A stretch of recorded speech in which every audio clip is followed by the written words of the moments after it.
So for me, anyways, it's keeping an eye on the charts just as we always do, and there's a trend line that if you connect the lows, the recent lows, that Bitcoin broke below that 27,000, and it's kind of making a bearish flag pattern. So short term, that tells me as long as we don't regain 27 and change thousand, there's likely more downside to go here in the near term. And for me, in terms of targets, I'm looking at there's right around 24 to 25. There's a lot of support, and then even more support at 23. So there'll be a point. Right now, I have the short out. I have a short out on Bitcoin from around 29 and change. If we get down to 24, 25, I probably cover that short. If it goes even lower to 23, I probably flip it into a long. Now, again, just a reminder, I'm a swing trader, right? So I'm not, it's not a hodl position. It's a be in, make 5, 10%, be out of it kind of thing like that. The only thing I'd like to point out, too, is that I'm curious to see, if you look historically at the stock market and Bitcoin often leads the stock market. And Bitcoin topped out at 30,500 a couple weeks ago, or maybe 3 weeks ago now. And the stock market is now seeing this kind of crazy run in some of the stocks that we were seeing with the speculation in Pepe and some of these other coins. And I do wonder if this is starting to tell us something about the stock market diving and maybe Bitcoin having bottomed, topped short term.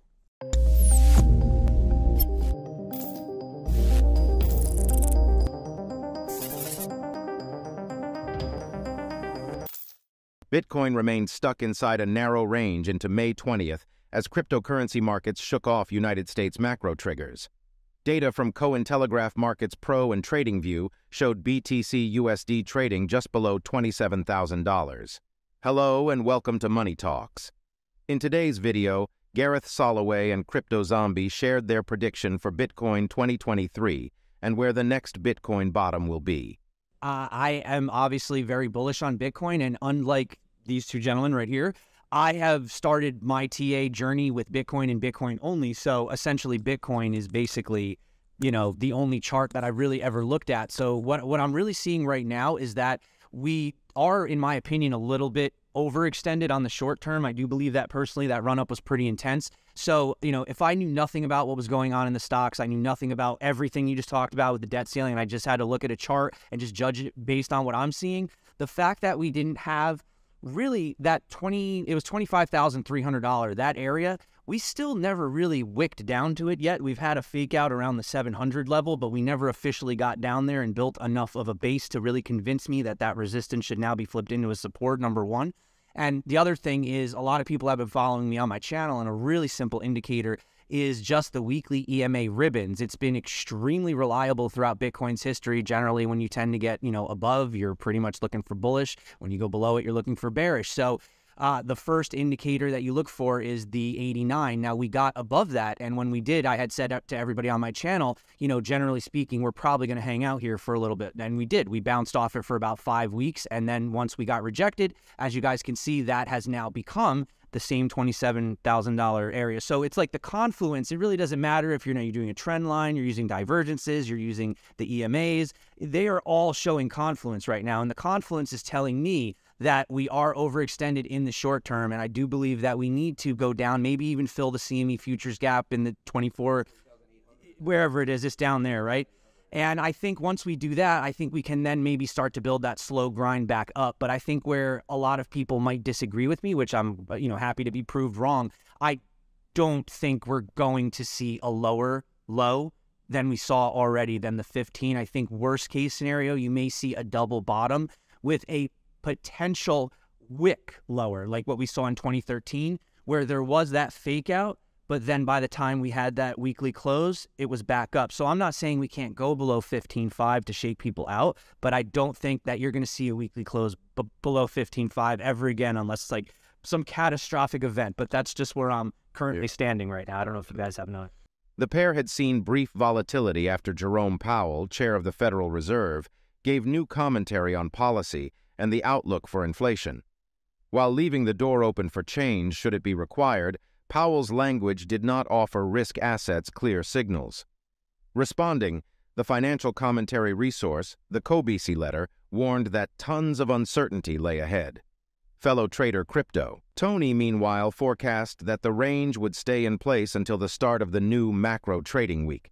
A close above or below the levels marked on an accompanying 4-hour chart, he added, would form cause to reconsider the market. Do you actively trade Ethereum? I don't. The hedge fund's strictly stocks and commodities. So I do trade the ETFs that track the futures for Bitcoin a little bit. But the one thing to keep in mind when talking about Ethereum versus Bitcoin is so with the bank crisis, Ethereum's held up better than most of the other alts. Like if you look at the Matic chart, I mean, it's horrendous. It's ugly, right? Versus Ethereum's held up better, but really Bitcoin's the digital. It is the digital gold in this scenario, right? It's held up the best. You mentioned that Ethereum has lost value compared to Bitcoin, and I think that again is just going back to the fact that people feel most secure moving from banks to Bitcoin, and then the secondary ones are moving from banks to Ethereum. Other than that, the alts again are mostly considered too risky for most people to put money into. Others were bearish in the immediate future when it came to BTC price performance. Popular analytics account Income Sharks warned that a deeper correction was expected, but should not materialize for another week, expecting another week of chop before the big sell-off. Part of Twitter commentary stated the day prior. Trading resource Stock Money Lizards agreed, predicting that a breakdown was due while referencing the head and shoulders pattern discussed throughout trading circles in recent weeks.